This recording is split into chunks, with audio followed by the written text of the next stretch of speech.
Welcome to Philosophy for Flourishing. One of the things that I think is important to flourishing is occasionally detoxifying and looking at some of the uh, bad ideas that surround us and figuring out what they are all about and what's right about them and what's wrong. So today we're going to be talking about the New York Times Magazine's 1619 project. And that's a project that got started. It was originally published a year ago on Friday, I believe, August 14th, 2019. And the project was the editor of the project, Nicole Hannah Jones, kicked it off with a lead essay. And some of the ideas I'd have to say in that project struck me as very destructive and alarming. And so when I started looking into it, one of the commentators that I came across was my guest today, Phil Magness. He's a senior research fellow at American Institute for Economic Research and the author of several books, one of which is 1619, a critique, or the 1619 Project, a critique. Thanks so much for joining us today, Phil.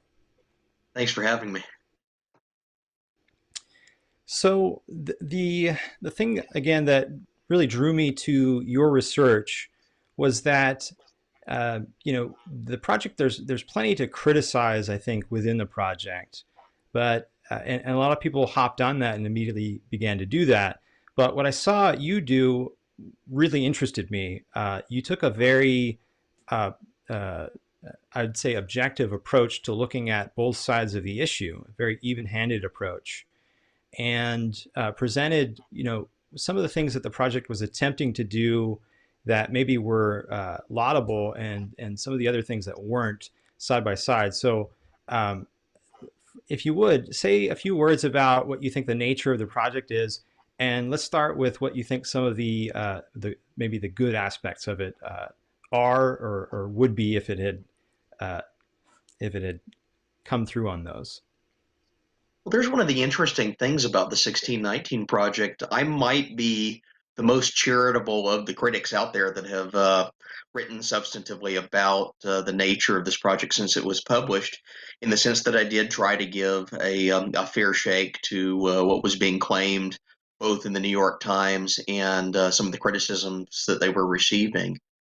So the 1619 project, for your listeners, if you're not familiar with it, it's a 100-page feature issue of the New York Times Magazine that came out about a year ago and has since become one of their preeminent products, something they advertised for in the Super Bowl earlier this year. It won a Pulitzer Prize, although there's some political controversy about why. And it's continued to be a journalistic venture that the Times has promoted. I think at least on the surface, the attempt of what the Times was aiming for when they put this project together was to reorient and recenter historical attention and historical consciousness around the subject of slavery. In other words, the project sought to be something of a corrective to a treatment of slavery that's often very superficial. It focuses on just a few years around the Civil War. It's the stuff you learn in K through 12 education. And once slavery is abolished, it's almost kind of set aside from American history. So what the 1619 Project was trying to do was extend that horizon all the way back to the year in its title, which is the year that the first slaves were brought to Jamestown, Virginia, from a Dutch slave trader's ship that arrived off the shore of Virginia. So what they're essentially saying is that wait a minute, slavery is not just this temporary regional conflict that emerges right before the Civil War. This is something that has a 250-year legacy of operating on the North American continent in the English-speaking colonies, even longer if you go to Spanish-speaking colonies. And part of that also has a legacy that comes after the abolition of slavery that we see to the present day in racial disparities in our society, discriminatory laws and institutions that came after the Civil War and that have continued to impede and intrude upon the rights and freedoms of African Americans up until the present day. So I think at least in the big picture, they set out to do something commendable. Unfortunately, that's where it also kind of jumps off the rails a bit as a project. Is in attempting to offer a corrective, they got wrapped up in quite a few political objectives that are associated with the writers for the project itself. They tend to be very progressive, left of center, and some of it seems to be wrapped up even in things like the 2020 presidential campaign and the Democratic Party's legislative agenda, trying to tie it to this historical narrative. So instead of expanding historical horizons with the project, they also injected an air of presentism into our treatment of the past that I think gets us off of a factual basis of understanding what is otherwise a very valuable and purpose-filled aim of investigating this topic. Yeah, thanks for that overview. One of the things you said, I've not heard this before, that a lot of people are teaching history as if it were slavery was something that arose just before the Civil War. One of the things that I've seen, at least heard of, is that Howard Zinn's People's History of America is being used sometimes to teach American history, and that there has been a sort of attack on the founding for quite a while. Do you think that obviously they can only teach so much in a history class, but do you think that there really was a problem where slavery was just being glossed over, and that this is that this is a solution, or was offered as a solution to that? Well, I go to an even more fundamental issue. I think the way that history is taught in K through 12 education is often very bullet point oriented. It's very superficial, and that's true whether you're talking about the American Revolution, the Civil War, the Great Depression, World War II, even modern history. It tends to reduce our narrative around the past to just a few sound bites and facts that may be superficially true on the surface, but really don't get into much complexity in dealing with them. So, insofar as the American Revolution is concerned, there is an acknowledgement that slavery is there, that it's an issue of tension between the northern and southern colonies, especially in forming the new government. What compromises do you make to hold the union together? But it's often very superficially investigated, in the sense that. You'll get a written acknowledgement that slavery is a problem, not too much detail about why it's a problem.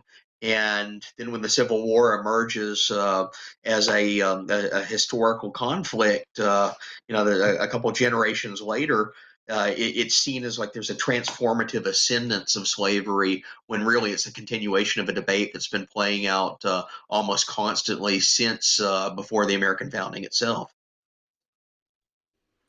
So, diving now into some of the things that are wrong with the 1619 project, what were some of the initial red flags that set you looking, investigating this, and beginning to write about it?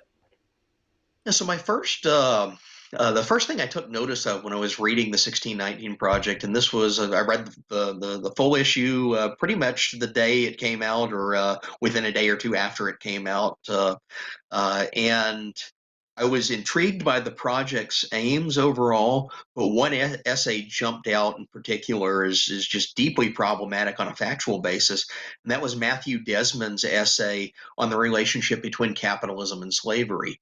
Now, Desmond is a an odd choice to write this essay. He's a sociology professor at Princeton University, and most of his research. I mean, I'm not someone to comment on his scholarly expertise in the area where he's published, but it's all been 20th century and beyond race relations. No evidence that he has actually studied the historical relationship that was the subject of a 1619 project essay. So that's come under a bit of fire, including some of the criticisms I've directed at it. But Desmond's essay basically uses a very narrow echo chamber of historiographical developments in the way that the history of slavery is studied by academics, to assert a very strong causal relationship and historical affinity between slavery and the concept and institutions of American capitalism. And the gist of the essay comes down to asserting that American capitalism today in the 21st century is basically imbued with a brutality, a genealogy that traces back to the slave system before the Civil War. At one point in the essay, he even asserts that Microsoft Excel spreadsheets are the basically like a lineal descendant of ledger books that were maintained on plantations for their account keeping. So his contention here is basically like this genealogical argument that asserts that capitalism is connected to slavery, is tainted by slavery, and is therefore discredited by slavery. And of course, it's a small step from that to asserting a whole list of policy items that Desmond seems to favor in the 2020 election. So, in other words, he's basically saying that capitalism is discredited because of slavery. Therefore, we need socialized health care. Therefore, we need higher taxes. Therefore, we need more wealth redistribution today to correct this historical sin that's impressed upon our economy. Now, this is an interesting claim because it's almost entirely ideological in nature. It's something that basically enlists the past for a modern day political argument. Yet, as a historical thesis, as a historical subject, it doesn't really hold up under factual scrutiny. So, I guess we could get into some of the details, but quite a bit of my reaction to the 1619 project has been focused on that one particular essay by Matthew Desmond. Now, there are other problems, and this has been where some other historians have jumped in to the debate and have heavily criticized the 1619 Project, particularly its depiction of the political relationship between slavery and the American Revolution. But if I were to summarize the whole thing, I would say that somewhere in the neighborhood of 80 to 90% of the problems with the 1619 Project itself really come from about two or three essays. The Matthew Desmond piece, the lead essay from Nicole Hannah-Jones on the American Revolution, contextualizing everything, and then a few side commentaries that relate to those issues. The remainder of the project is basically a popularization of quite a bit of academic work that has more or less held up, or at least is in the realm of plausible contention. But where it goes wrong is that fundamental telling of the economic dimensions and political dimensions of slavery, really between the American Revolution and the end of the Civil War. Yeah, I think we should talk about some of the sources used by Desmond in particular. If I'm not mistaken, that's called The New History of Capitalism. And I'd like to talk about what you think the goals of the project are in bringing that uh, largely discredited school of thought into the project. Right. Yeah. So for context, the New History of Capitalism is a historiographical camp or movement that really emerged in the late 2000s, early 2010s in the U.S. history profession. Not exclusively about slavery, but very heavily focused on slavery. This is a group of scholars that attempted or purported to investigate what they claimed was a neglected dimension of slavery, and that was slavery's relationship to the economic system. It's a very overtly ideological left wing group of history writing, and it operates very similarly to the Matthew Desmond thesis, the notion that capitalism is tainted and imbued with slavery. The two are partners. The two emerged hand in hand historically, and with that, we see the baggage of slavery attached onto capitalism. It also has attempted to revive a certain way of economic uh, theorizing about what slavery actually did in the antebellum. Um, the way I put it, they're basically reviving and almost unwittingly revitalizing an old argument from the late 1850s that asserted that cotton is the dominant factor of economic production in the United States. Cotton was the one industry that tied everything together, imprinted itself upon everything from southern agriculture to northern production to transatlantic trade to the merchants of Europe. Basically extended to the entire world economy. And because of that cotton centric thesis, well, we ask the question, where is cotton produced? It's produced on plantations by slaves. What this means, at least according to their thesis, is that the centrality of cotton also means the centrality of slavery to the United States and the global economy on the eve of the Civil War. So that's the core claim. If we go back historically, we know this claim has a very familiar source. It was referred to as King Cotton theory, and it was basically a propaganda argument put forth on the eve of the Civil War by die-hard partisans of slavery, people that later led the secession movement and became leaders of the Confederacy. They believed that cotton's preeminence as a single factor explanation of economic wealth and production was so great that none would dare to challenge or make war upon or undermine the institution of slavery where it existed. And they basically built the entire Confederate diplomatic and war strategy around this fanciful belief that cotton production was so important it would not only inhibit the Northern war effort against the South, it would also probably draw the European powers who were economically dependent on cotton, or so they thought, into the war on behalf of the Southern states, on behalf of the Confederacy.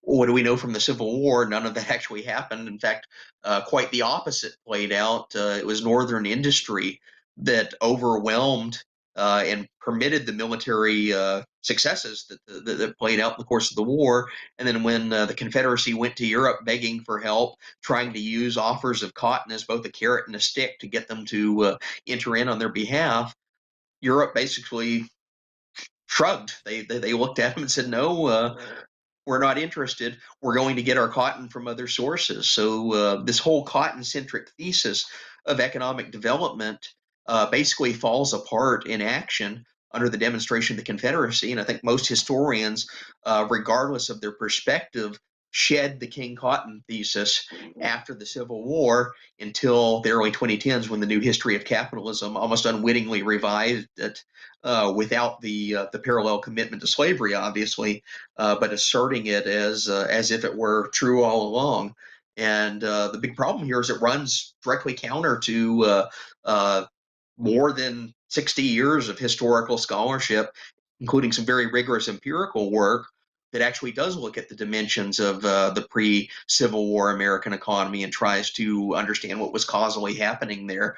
The short version of that is all of these scholars have dramatically uh, overstated, exaggerated the importance and significance and centrality of cotton as like this causal driver of American economic growth. What we really find when we look at the stats is it's a large industry, and it's certainly economically productive. It's certainly important historically, but the new history of capitalism scholars, one of the more infamous claims comes out of a book by a historian at Cornell named Edward Baptist, and he asserted that prior to the Civil War, 50% of U.S. GDP came out of cotton production. How did he get to this assertion? He basically reinvented his own formula for calculating GDP. If you actually look at the economic history literature and the real stats, you do it under the actual formulas that are used and have been standardized by the field. Cotton production is maybe about 5 or 6% of GDP, not 50%. So in a sense, this whole new history of capitalism literature is built around a combination of errors, mythologies, unwitting revivals of old pro-Confederate arguments, and modern 21st century political ideology that tries to loop in the past as a tool for attacking and discrediting capitalism. Yeah, it's very strange that the school even can still exist given how many errors it's been caught in. Um, but what I find even stranger is that they are claiming to be studying capitalism. What Right. is the link? What is the link between studying the history of the South and slavery and capitalism? Is there one, or how are they trying to draw that connection? Well, they're basically indulging in word games, and I'll be very frank on this. This goes back to some of the core essays and texts of the new history of capitalism literature that came out around the founding of the field in the late 2000s, early 2010s. There was a prominent essay by a new historian of capitalism by the name of Seth Rockman, where he opens the essay by declaring, we can't assign a definition to capitalism because capitalism can mean more or less anything, was the implication of this. And yet, like a sentence later, he declares, but we do know that capitalism is interchained with and intertwined with the institution of slavery. So it's kind of this bizarre doublespeak he's engaged in. We cannot define capitalism, but we're defining capitalism as being intertwined with slavery. I mean, tell me how that logically holds up. But what you find throughout this literature is they use the term capitalism, they throw it around almost as a stand-in term of convenience to equal stuff that I don't like, stuff that the author of whatever the piece does not like, and that stuff historically that they oppose, such as slavery, but it's also modern grievances from 21st century politics, which are almost all of these authors coming from the far progressive left are antithetical to free market ideas, free market capitalism. So what they end up doing is they use the label capitalism to describe the Southern economy and everything they dislike about it, but then they also use the same label capitalism to describe laissez-faire theory, free market economics in the 21st century, and use that bridge to basically equate them so they can bash the two terms together. If you start to look under a little deeper under how these definitions are thrown around, the word games that are being played, many of these main texts, they're basically taking old concepts that existed under other established terminology in the history of how we understand economic events and economic thought, and they're just rebranding them, relabeling them. So Sven Beckert, a historian at Harvard University that's really kind of a core text of this whole way of doing historical scholarship. He wrote a book on the history of cotton production, and he asserts that cotton production is tied to this concept he refers to as war capitalism. But you start looking at the way that he defines war capitalism really sounds a lot like a Southern variant of mercantilism, a Southern variant of an economic philosophy that used very heavy reliance on state subsidies, state support, um, a national economic policy to boost and bolster certain sectors of economic production is very much the antithesis of laissez-faire theory. And yet, through these word games, through this twist of definition, he's rebranded Southern pro-slavery mercantilism as capitalism and proceeded as if that's established the case when he's done nothing more than engaged in a word game. And you see this over and over again in that same literature to the point that I'd even go so far as to say quite a bit of it's outright deceptive. Quite a bit of it is outright using concepts and terminology abusively as a stand-in for some sloppy historical inferences. Yeah, I mean, this is just absolutely bizarre to me because you'd have to ask these same people, what would you call what's happening in the North at the time that we're calling this what's happening in the South slavery? So, I Right. mean, if we had to put some words to capitalism, I would say that it's a system based upon the principle of individual rights. And if it's a system based upon the principle of individual rights, it's by definition incompatible with slavery. But I think history also shows this. It's not just that we can play this Right. logical word game and hit them back, but if we look at what was happening in the North and what actual capitalists were doing at the time that Southern planters were doing what they were doing, it appears to me that capitalism was antithetical to slavery. So I was wondering if you could speak a little bit about what some of the capitalists in the North were doing during this antebellum period. So I'll preface that So by to get it, yeah, go yeah, ahead. yeah, I'll preface that by noting that Southerners on the eve of the Civil War, especially the more radical slave owners, the radical pro-slavery theorists, actually did view themselves in direct antithetical competition against the Northern economic industry, Northern capitalism, so to speak, if you want to give it a term. And that runs the gamut from everything from the modes of production around free labor to the way that societies in the North had invested heavily in machinery and in industrial production. They contrasted that with the agrarian style of life, and the agrarian style of life was seen and depicted as more consistent with something like an outgrowth of medieval feudalism rather than modern capitalism as northern industry tended to depict itself. But you see this conflict really emerging over and over and over again on the eve of the Civil War on several fronts. One is the intellectual front, and that really comes from, if you want to ask the question, who historically in the 19th century, and even going back to the 18th century, were the advocates of what we would call free market capitalism today? Well, the standard story normally goes back to Adam Smith's Wealth of Nations in 1776, and it follows there through a succession of thinkers through the early and mid 19th century. So you get people like David Ricardo, who becomes the champion of free trade. Frederick Bastiat, the great French intellectual liberal economist who argues for something resembling what we would call today laissez-faire theory or non-intervention, argues against the role of the state in manipulating economic affairs.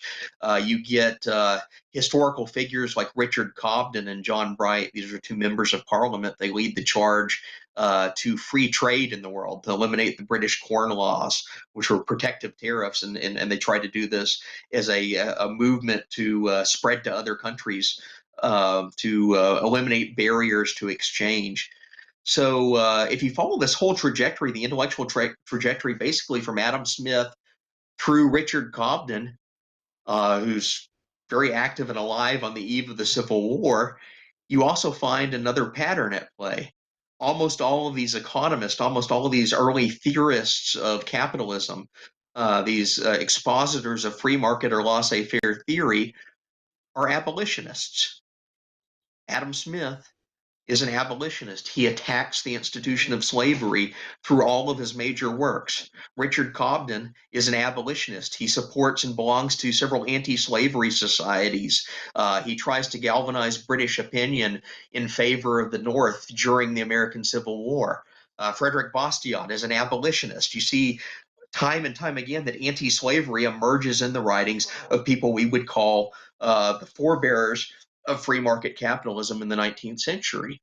So automatically you've got a point of tension. You've got the intellectual history of capitalism or free market theory is very closely aligned with abolitionism, and yet you have these new history of capitalism scholars that are asserting that capitalism and slavery are friends and partners and inseparable from one another.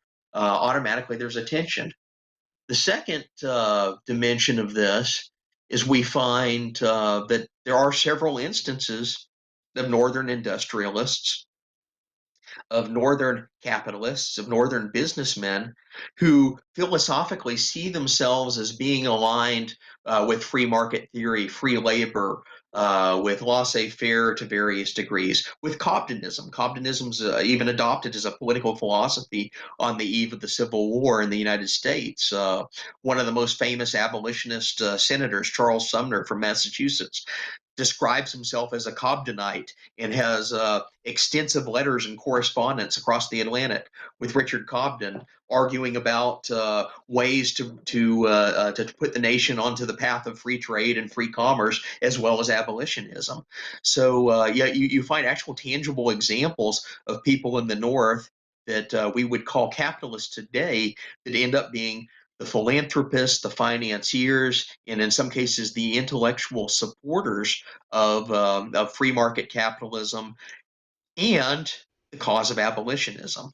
So one essay that I include in the book is about the brothers Arthur and Lewis Tappan, who are two New York City-based merchants. They're very wealthy individuals. They'd be like in the top 1% today.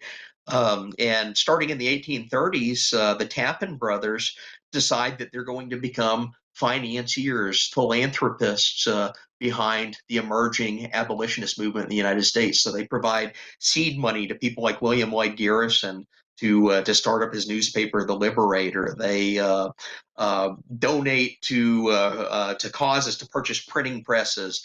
They pay for sending abolitionist literature to the through the mail to the southern states. In other words, they're kind of like a modern day charitable giver to a political cause, but their political cause is abolitionism. This actually gains them quite a bit of notoriety in the U.S. So, in the 1830s, there were a series of controversies of abolitionist pamphlets being mailed to Charleston, South Carolina, basically urging the end of slavery. Also, even trying to communicate to the slaves themselves to urge them, rise up, revolt, resist your oppressors. So, a very pro-freedom, pro-liberation message that's coming out of the products of Northern capitalist philanthropy.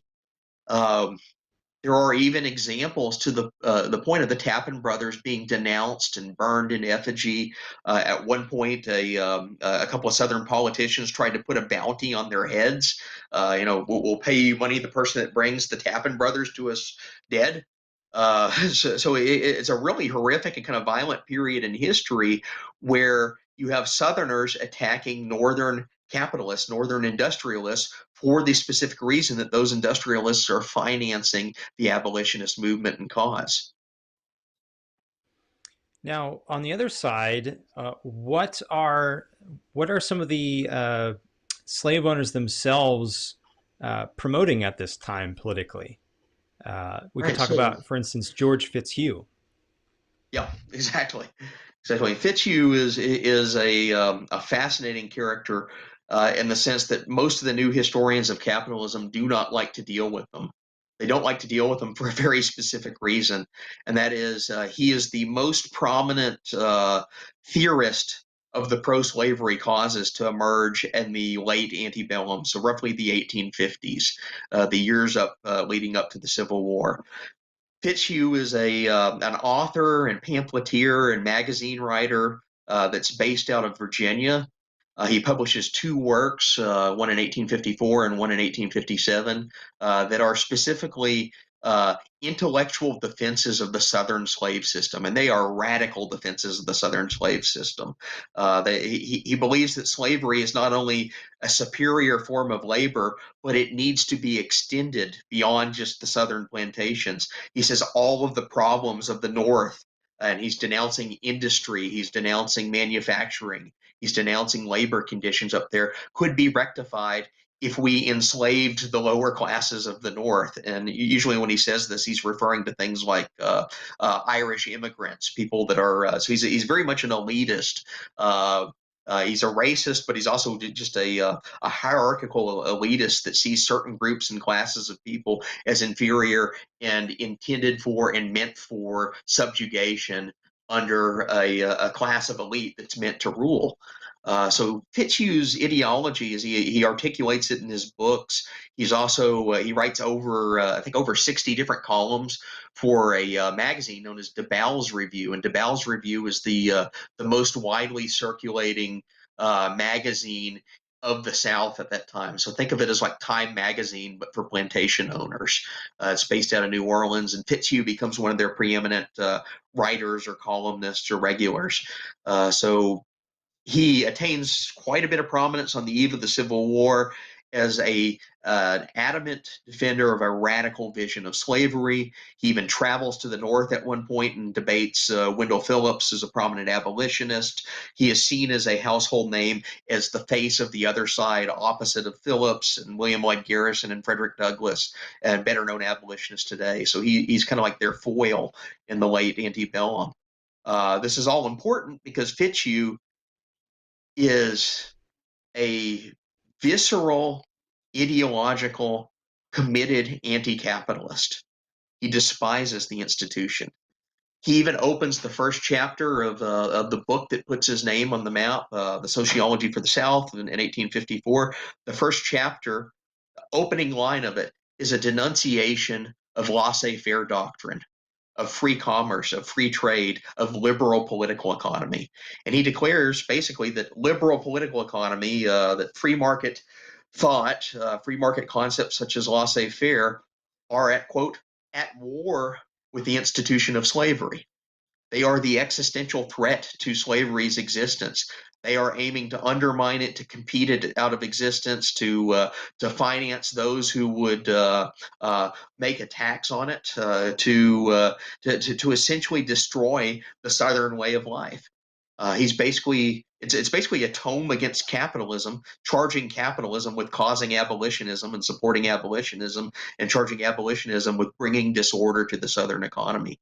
So he's a vehement anti-capitalist. He's kind of a reactionary figure in one sense, but he's also distinctive historically because the pattern of thinking, the critique he makes of capitalism, maps almost perfectly onto a better known critique of capitalism that we associate today with the far left, and that is Karl Marx's theory of surplus value.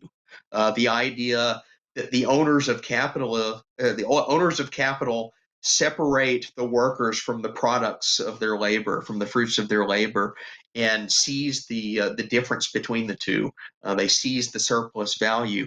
This is what Marx very famously says is the root of all evil in the capitalist system. It's why capitalism is exploitative, why capitalism takes away from the worker that which he believes the worker is owned. Well, Fitzhugh comes up with an almost identical concept of this, and he does it about a decade before Karl Marx's Das Kapital even comes out, before Marx is articulating quite a few of these ideas.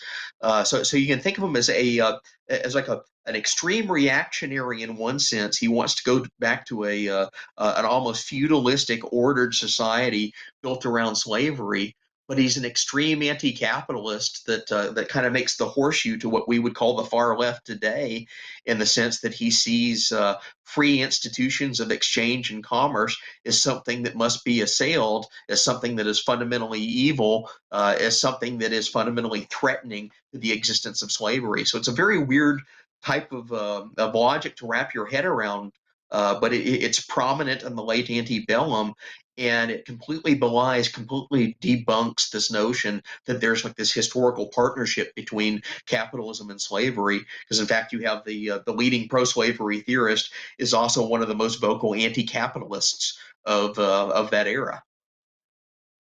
Yeah, it's my understanding that he wasn't even just an anti-capitalist. He was actually a proponent of communism. Didn't he say something So yeah, like slavery is the beau ideal of communism?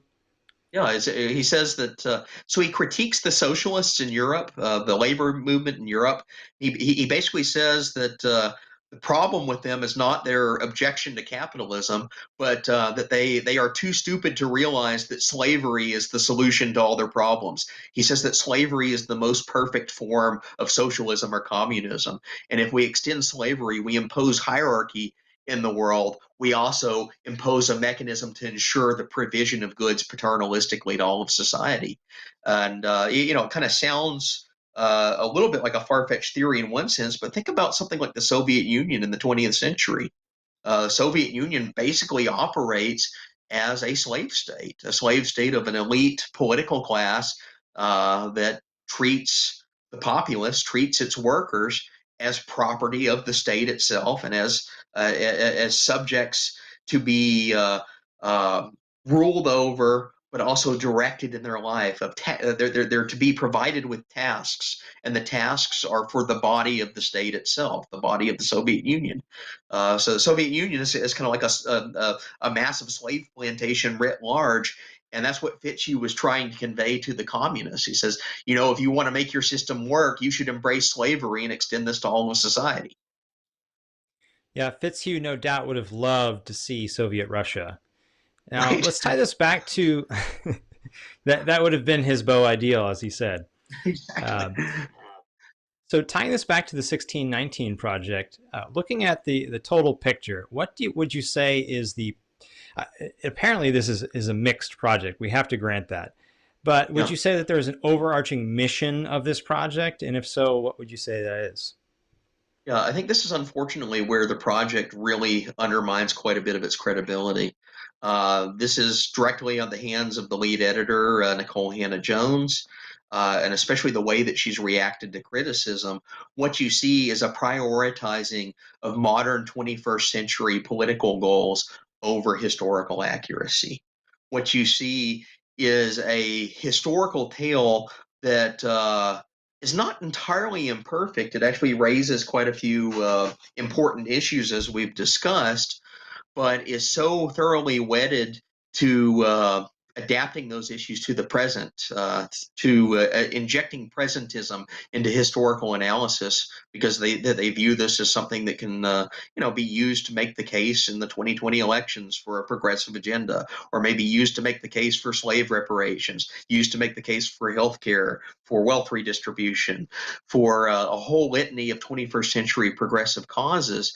And what that means is whenever the past narrative they're using, the historical events and historical evidence that they are enlisting, starts to conflict with those 21st century political goals, they choose the political goals over accuracy. They start to bend the past toward a narrative that is more supportive of what they're trying to achieve in the present day.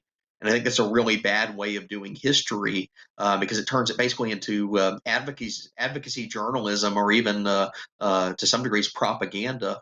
And this has been one of the reasons why, even though the 1619 projects receive extensive pushback, thorough documentation of not just interpretive weaknesses, but outright historical errors, of factual flaws, of false claims, of misused and miscited evidence. Whenever they've been presented with that, they've become almost incorrigible to making any corrections or adjustments to the narrative of the project. And really, it's been the year since its publication, as they dug their heels in, as they doubled down on some of the more suspect claims, or made the argument that there was no need to really correct it, just by dismissing or brushing aside any criticism. That's unfortunately kind of cast a shadow over the remainder of the project, including parts of it that are more respectable, popular distillations of scholarly work. So I think really the way that it's played out, the way that it's been handled, the dominance of 21st century politics as kind of an overarching presentism in its historical narrative, has turned it into a flashpoint of debate and undermined its historical credibility far beyond what originally existed in the project itself.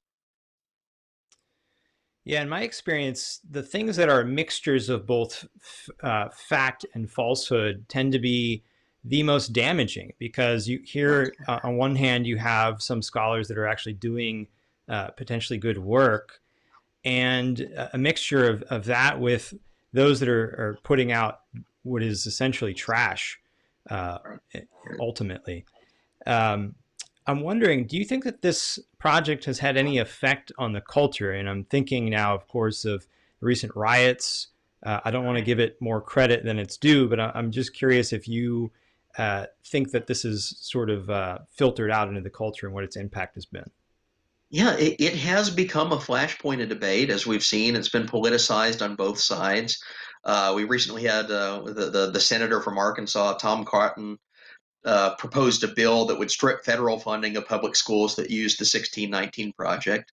And I'm very much against the federal government dictating content or curriculum in K through 12 education, but we've already seen it politicized in that direction. The other half of that story, though, I think is equally important. There's been a conscious push by the New York Times, by Nicole Hannah-Jones, by people that are affiliated with or supporting the 1619 project, to legislate it into the K through 12 schools. And they do this often at the state and local level. They've encouraged school boards and state school agencies to mandate the adoption of the 1619 project in K through 12 history curricula. So the flashpoint that's playing out is really kind of right now is kind of conservatives don't want this in the classroom. Leftist progressives do want this in the classroom, and they're both competing over the turf of who gets to mandate it, who gets to mandate whether it's included or excluded. So that's been a really kind of ugly political battle. It's moved it even further from the historical questions of the content, the historical debates about its accuracy, and into just kind of like a turf war for politics. As far as relates to the recent chain of civil unrest, of riots in the wake of the coronavirus lockdowns, the George Floyd killing, So this is has been a development that I think unfortunately shows some of the uglier side of Nicole Hannah-Jones's political uh, purposes with the project. Shortly after the riots started to break out in early June, there was an editorial, I think, in the New York Post, which kind of derisively referred to them and said they should be known as the 1619 riots. And this was seen after maybe some vandals had painted 1619 Project uh, jargon and slogans on some of the monuments they were destroying. So there had already been some discourse around this. The New York Post suggests let's call these the 1619 riots, and Nicole Hannah-Jones tweets out that she would be proud to have it adopt that name. She got a lot of backlash for that tweet, and then just very quickly deleted it afterwards because people are, I guess, were calling the New York Times and say, "Wait a minute, one of your star reporters is declaring that riot should be attached to the name of your preeminent journalism project." Maybe that was a little too far across the line, but I think it was unfortunately a moment of candidness of what she was really up to, which is a radical politicization of the past for activities and causes that are much more oriented to the present day than they are to historical understanding. So again, we have the same problem. A worthwhile subject matter, a worthwhile topic of historical investigation is now being subordinated to not only 21st century politics, but the extreme radical fringes of 21st century politics. Yes, it's absolutely terrifying, and I thank you dearly for your work in fact checking the project and its critics. The bipartisan look at this has been really helpful for me to tease out what's going on, and I definitely encourage others to go check out your book, check out your essays online. Uh, on that note, where can people follow you? What's the best place to check out your work and see what you're doing? So most of my work is I publish regularly with the American Institute for Economic Research. That's AIER.org. Have several columns up there in any given week. It's also sortable by name and tag, so you can find all the historical content that's associated with it. The book itself is available on Amazon. We're making it very easy to access. I think it's only $9 a copy or something really cheap like that. $5 on Kindle. It's a Five. short book of Yeah. about 150 pages, but we're doing that specifically to make it accessible, to make it uh, easy to reach and use, especially since the 1619 project itself has become so widespread, has seen classroom adoption. I'd argue that the book itself is kind of like a corollary. If you want to teach the 1619 project, I'm not opposed to that. But you should do so in the context of the debates and the criticism around it. Well, here's a source where I've gathered what I argue to be the main criticisms of it, that you can put them side by side and analyze them and make your decision. Do we have any knowledge as to how many schools are actually adopting this into their curriculum? Unfortunately, Are it's there been numbers on that at this point? it's mostly anecdotal right now. We Mhm. know specific cities or counties or states have mandated. I think Buffalo, New York, was the first major school district. So it's a major urban area that directed their K through 12 educators to implement this in the classroom. You've seen examples of it, especially out in California. Some of the major cities and school districts out there have adopted it. So no real national statistics, but it's widespread enough that large public school systems are certainly using it. Well, thanks again for your work in bringing light to this very, very important cultural issue. I hope that everyone's really gained something from this and will go check out Phil's work. I highly recommend it. And we'll post links, of course, to your book and to your other work in our show notes so that people can check that out. And thanks everyone for tuning in to Philosophy for Flourishing. If you enjoyed the show, please subscribe, give us a 5-star rating, tell your friends about it. We'll see you next week. Sounds good.